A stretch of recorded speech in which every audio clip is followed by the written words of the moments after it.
ಲೋಕಸಭೆ ಚುನಾವಣೆ ಹತ್ತಿರವಾಗುತ್ತಿದ್ದಂತೆ ಬಿಜೆಪಿ ಮೈಕೊಡವಿ ಮೇಲೆದ್ದು ನಿಂತಿದೆ. ಪಕ್ಷ ಬಿಟ್ಟು ಹೋದ ನಾಯಕರನ್ನು ಮರಳಿ ಕರೆತರುವ ಕಾರ್ಯಾಚರಣೆಗೆ ಕೈ ಹಾಕುವ ಮೂಲಕ ರಾಜ್ಯಾಧ್ಯಕ್ಷ ಬಿವೈ ವಿಜಯೇಂದ್ರ ಕಾಂಗ್ರೆಸ್ಗೆ ದೊಡ್ಡ ಹೊಡೆತ ನೀಡಿದ್ದಾರೆ. ಅಷ್ಟೇ ಅಲ್ಲ, ಮತ್ತೊಬ್ಬ ಕಲ್ಯಾಣ ಕರ್ನಾಟಕ ಭಾಗದ ದೊಡ್ಡ ನಾಯಕ ಬಿಜೆಪಿಗೆ ಬರುವುದಕ್ಕೆ ತುದಿಗಾಲ ಮೇಲೆ ನಿಂತಿದ್ದಾರೆ. ಹನುಮಧ್ವಜ ಗಲಾಟೆಯಲ್ಲಿ ಆ ಪಕ್ಷದ ನಾಯಕ ಬಿಜೆಪಿಗೆ ಬೆಂಬಲಿಸಿದ್ದಾದರೂ ಯಾಕೆ? ಹೈಕಮಾಂಡ್ ನಾಯಕರು ಗ್ರೀನ್ ಸಿಗ್ನಲ್ ಕೊಟ್ರ? ಈ ಕುರಿತು ಮತ್ತಷ್ಟು ಮಾಹಿತಿ ನೀಡ್ತೀನಿ. ಅದಕ್ಕೂ ಮುನ್ನ ನಮ್ಮ ಚಾನಲ್ ಸಬ್ಸ್ಕ್ರೈಬ್ ಮಾಡಿ, ವಿಡಿಯೋ ಶೇರ್ ಮಾಡಿ, ಲೈಕ್ ಮಾಡಿ, ಕಮೆಂಟ್ ಮಾಡಿ. ಬಿವೈ ವಿಜಯೇಂದ್ರ ಅಧ್ಯಕ್ಷರಾದ ಮೇಲೆ ಬಿಜೆಪಿಗೆ ಹೊಸ ಕದರ್ ಬಂದಿದೆ.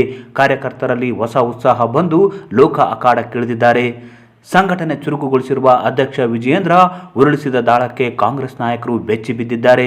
ಸದ್ದಿಲ್ಲದೆ ಜಗದೀಶ್ ಶೆಟ್ಟರ್ ಅವರನ್ನು ಕರೆತರುವ ಮೂಲಕ ಪಕ್ಷ ಬಿಟ್ಟು ಹೋದವರನ್ನು ಕಾಂಗ್ರೆಸ್ ಹಸ್ತ ಕಾರ್ಯಾಚರಣೆ ಮುಂದುವರಿಸಿದರೆ ಕೈ ನಾಯಕರಿಗೂ ಗಾಳ ಹಾಕುವ ಚಿಂತನೆಯಲ್ಲಿದೆ ಬಿಜೆಪಿ ಎನ್ನಲಾಗ್ತಿದೆ. ಇದೆಲ್ಲದರ ನಡುವೆ ಶಾಸಕ ಜನಾರ್ದನ್ ರೆಡ್ಡಿ ಬಿಜೆಪಿ ಸೇರ್ತಾರೆ ಎನ್ನುವ ಮಾತುಗಳು ಕೂಡ ಕೇಳಿಬರುತ್ತಿವೆ. ಆದರೆ ಈ ಬಗ್ಗೆ ಸ್ವತಃ ಜನಾರ್ದನ್ ರೆಡ್ಡಿ ಸುಳಿವು ನೀಡಿದ್ದಾರೆ. ಇದಕ್ಕೆ ಪುಷ್ಟಿ ನೀಡುವಂತೆ ರೆಡ್ಡಿ ಹೇಳಿಕೆ ನೀಡಿದ್ದಾರೆ. ಈ ಬಾರಿ ಲೋಕಸಭೆ ಚುನಾವಣೆಯಲ್ಲಿ ಪ್ರಧಾನಿ ನರೇಂದ್ರ ಮೋದಿ ಅವರಿಗೆ ಬೆಂಬಲಿಸುತ್ತೇವೆ ಎಂದು ಹೇಳುವ ಮೂಲಕ ರೆಡ್ಡಿ ಅಚ್ಚರಿ ಮೂಡಿಸಿದ್ದಾರೆ. ವಿಜಯೇಂದ್ರ ಅವರು ಈಗಾಗಲೇ ಜಗದೀಶ್ ಶೆಟ್ಟರ್ ಅವರನ್ನು ತಮ್ಮತ್ತ ಸೆಳೆಯುವಲ್ಲಿ ಯಶಸ್ವಿಯಾಗಿದ್ದಾರೆ. ಅದೇ ರೀತಿ ಜನಾರ್ದನ್ ರೆಡ್ಡಿ ಅವರನ್ನು ಸೆಳೆಯುವ ಯೋಜನೆ ರೂಪಿಸಿದ್ದಾರೆ ಎನ್ನಲಾಗ್ತಿದೆ.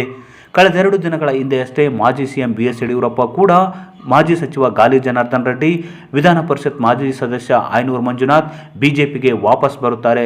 ಈ ಬಗ್ಗೆ ಚರ್ಚೆ ನಡೆಯುತ್ತಿದೆ. ಯಾರು ಪಕ್ಷ ಬಿಟ್ಟು ಹೋಗಿದ್ದರೂ ಅವರನ್ನು ವಾಪಸ್ ಕರೆತರುವ ಪ್ರಯತ್ನ ಮಾಡಲಾಗುತ್ತಿದೆ ಮತ್ತು ಹೊಸಬರು ಕೂಡ ಬಿಜೆಪಿ ಸೇರ್ತಾರಾ ಅಂತ ಹೇಳಿದ್ದು ಇದಕ್ಕೆ ಪುಷ್ಟಿ ನೀಡುವಂತಿದೆ. ಜನಾರ್ದನ್ ರೆಡ್ಡಿ ಅವರ ಕೆಆರ್ಪಿ ಪಕ್ಷವನ್ನು ಬಿಜೆಪಿ ಜೊತೆ ವಿಲೀನ ಮಾಡಿಕೊಂಡು ಅವರನ್ನು ಕೊಪ್ಪಳ ಲೋಕಸಭಾ ಕ್ಷೇತ್ರದಿಂದ ಕಣಕ್ಕಿಳಿಸುವ ಪ್ಲಾನ್ ನಡೆದಿದೆ ಎನ್ನಲಾಗ್ತಿದೆ. ಹನುಮಧ್ವಜ ಗಲಾಟೆ ವಿಷಯದಲ್ಲೂ ಸ್ಥಳಕ್ಕೆ ಭೇಟಿ ನೀಡಿ ಪ್ರತಿಭಟಿಸುವ ಮೂಲಕ ಜನಾರ್ದನ್ ರೆಡ್ಡಿ ಬಿಜೆಪಿಗೆ ಸಾಥ್ ನೀಡಿದ್ದಾರೆ.